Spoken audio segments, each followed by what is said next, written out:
Oi, pessoal. Hoje, então, aqui eu vim para fazer a correção da lista de revisão para o simulado de vocês, né? Vocês farão um simulado com alguns conteúdos e aí eu escolhi alguns conteúdos, então a gente vai fazer uma revisão rapidinha. A lista que eu trouxe para vocês eu vou compartilhar aqui para a gente poder ir resolvendo, beleza? A primeira pergunta fala o seguinte: veja as imagens a seguir e identifique os nomes e as semelhanças presentes entre os dois tipos de células existentes. Então, nós temos aqui dois tipos de células. Nós estudamos que existem dois tipos principais, né? Tipo eucarionte e tipo procarionte. A procarionte é aquela específica, aquela característica de bactérias, que é essa primeira aqui do lado da esquerda de vocês. E a outra é a eucarionte, que é uma célula mais complexa, com mais organelas, e a outra não tem a ver também com o tamanho. É claro que se eu tenho muitas organelas, a tendência é que a célula seja maior, realmente é, tá? Mas a principal característica de diferenciação delas não é o tamanho, vai ser a presença do núcleo, lembram disso? Então tá. Agora o exercício está me pedindo para eu falar das semelhanças, o que eles têm de igual. Então eu coloquei aqui para vocês. Ambas as células possuem a membrana plasmática que vai delimitar essa célula. Elas apresentam o citosol, que é o citoplasma, certo? Elas apresentam material genético. Apesar da procarionte não ter núcleo, ela tem também material genético. Só que esse material é essa parte azul que nós estamos vendo aqui, todo esparramado dentro da célula, tá bom? E as duas também possuem o ribossomo. O ribossomo, ele é uma organela que é responsável pela síntese de proteínas, lembram? Então, ela tem tanto em bactérias, né, procariontes, como em eucariontes. Lembrando que as eucariontes estão presentes nos grupos dos animais, todos os animais, os fungos, os protozoários, e tem uma característica que é a parede celular, que ela está presente nas procariontes, mas está presente nas eucariontes em algum grupo, que é, no caso, os vegetais, tá? Ela tem essa segunda proteção, digamos assim, né? Então, os vegetais que possuem essa parede celular, além das procariontes, beleza? Agora, número 2, pergunta assim, ó. No grupo dos fungos, são conhecidos perto de 100 mil espécies. Esse grupo tão diverso inclui espécies que a gente tem que achar a alternativa correta. Então, tá aqui em negrito aquelas informações que são equivocadas, que estão erradas, e que aí não é a resposta correta. Então, a primeira fala assim, ó, são sapróbias fundamentais na clivagem dos nutrientes, pois sintetizam açúcares a partir do dióxido de carbono. Não, fungos não fazem fotossíntese. Esse processo de você produzir açúcar a partir de um gás, né, no caso, é a fotossíntese. Então, os fungos não fazem isso. Letra B, são parasitas? Alguns são. Procariontes? Não, a gente acabou de falar que fungos são eucariontes, né? Então, por isso que essa questão letra B está equivocada. Na C, ela fala assim, ó, são comestíveis, pertencentes a um grupo de fungos primitivos que não formam corpos de frutificação. Uma das formas dos fungos se reproduzirem é através desses corpos de frutificação. Então, por isso que essa está errada.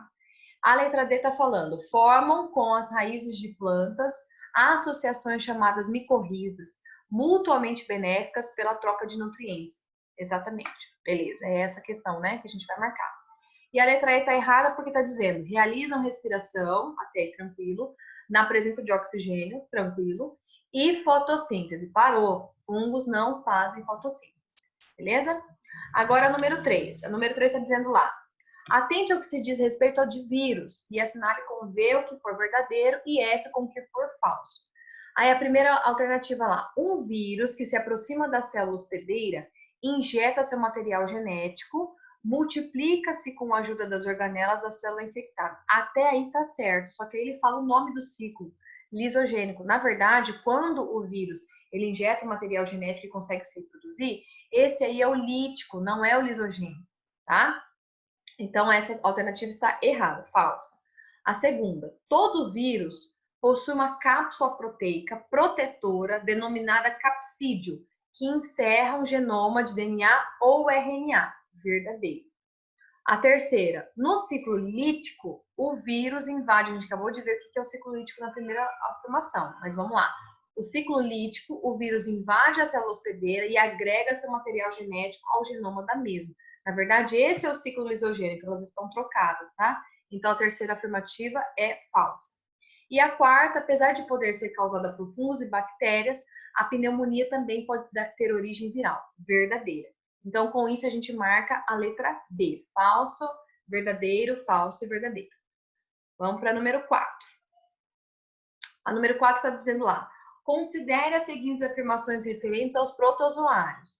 Então, a primeira, considera-se ao nível de organização dos protozoários, pode-se afirmar corretamente que são seres acelulares como os vírus.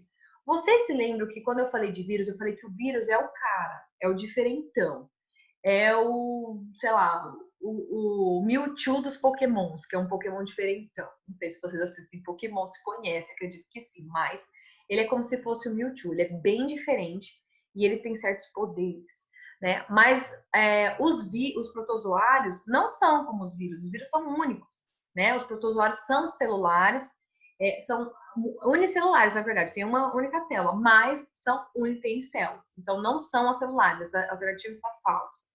A segunda, pode-se afirmar corretamente que os protozoários só se reproduzem assexuadamente. Falso, porque eles também realizam troca de gametas, então também realizam reprodução sexuada. Lembra que eu falei para vocês, inclusive comentei na aula ao vivo, que toda vez que aparecer essas palavras extremistas, só, somente, nunca, jamais, hipótese alguma em biologia, vocês desconfiem da questão? Aí tem um exemplo desse, tá bom? Então, afirmativa 2, falsa.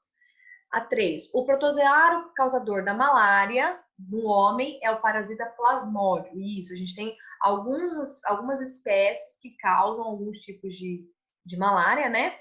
Mas todos eles a gente considera como plasmódio, porque o gênero é Plasmodium, certo? Então, a terceira afirmativa é verdadeira. Com isso, a letra B é a correta, apenas a 3 está correta, beleza? A número 5 está falando lá, ó, na década de 1990, células do cordão umbilical de recém-nascidos humanos começam a ser guardadas por criopreservação, uma vez que